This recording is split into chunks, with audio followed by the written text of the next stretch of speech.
Tvorivé písanie. Krúžok každý druhý útorok.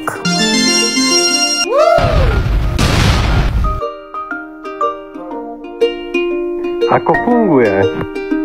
Milý ChatGPT, ako má fungovať krúžok tvorivého písania?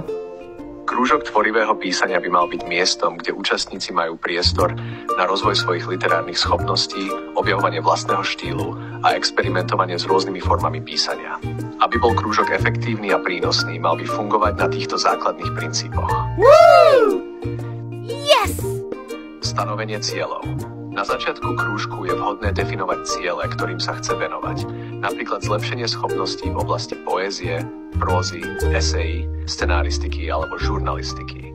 Každý účastník môže mať vlastné ciele, ktoré budú rešpektované a podporované. Tvorivá atmosféra. Prostredie by malo byť podnetné a podporujúce. Účastníci by mali cítiť, že môžu slobodne vyjadriť svoje názory a pocity bez strachu z kritiky. Kritika by mala byť konštruktívna a pomáhať autorom zdokonalovať svoje texty. Tvorivé zadania a cvičenia. Vedúci krúžku môže zadávať rôzne tvorivé úlohy, ako sú napríklad písanie podľa konkrétnej témy, tvorba postáv, rozpracovanie zápletiek alebo vytvorenie textu s určitými obmedzeniami, napríklad písanie bez použitia určitých slov. Tieto cvičenia stimulujú kreativitu a umožňujú účastníkom skúšať rôzne prístupy. Pravidelná spätná väzba. Každý účastník by mal mať možnosť predložiť svoje texty na diskusiu a spätnú väzbu. Tá by mala byť vždy konštruktívna, zameraná na zlepšenie konkrétnych aspektov textu, ako sú štruktúra, štýl, dialógy, popisy alebo postavy. Wow. Práca s literárnymi technikami. V rámci krúžku by sa mali účastníci zoznámiť s rôznymi literárnymi technikami, ako je použitie metafor, symboliky, dialogov, zámeny, perspektívy a časových rovín, štruktúrovanie textu a podobne. Diskusia o týchto technikách pomáha rozširovať literárne znalosti a zručnosti.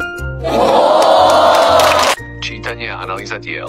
Súčasťou krúžku môže byť aj čítanie literárnych diel a ich analýza. Spoločné rozoberanie textov môže pomôcť účastníkom lepšie porozumieť rôznym štýlom písania a technikám používaným v literatúre. Podpora individuálneho štýlu. Každý účastník má jedinečný hlas a štýl, ktorý by mal byť podporovaný. Cieľom krúžku nie je vynúcovať jednotný štýl, ale naopak podporovať rozmanitosť a originalitu písania. Vedúci krúžku môže organizovať tvorivé výzvy alebo súťaže, ktoré motivujú účastníkov pracovať na konkrétnych projektoch a zlepšovať svoje schopnosti. Spoločné projekty. Na podporu tímového ducha môžu účastníci pracovať aj na spoločných projektoch, napríklad vytvoriť zborník poviedok alebo zorganizovať čítanie svojich diel pre verejnosť. Záverečné výstupy. Krúžok by mohol mať na konci nejaký výstup, napríklad spoločné literárne dielo, zborník, blog alebo verejné čítanie, kde môžu účastníci predstaviť svoju tvorbu. Krúžok tvorivého písania by mal byť miestom, kde sa účastníci cítia inšpirovaní, podporovaní a slobodní experimentovať s vlastnou tvorbou. Srdečne vás pozývam. Tvorivé písanie, krúžok každý druhý útorok.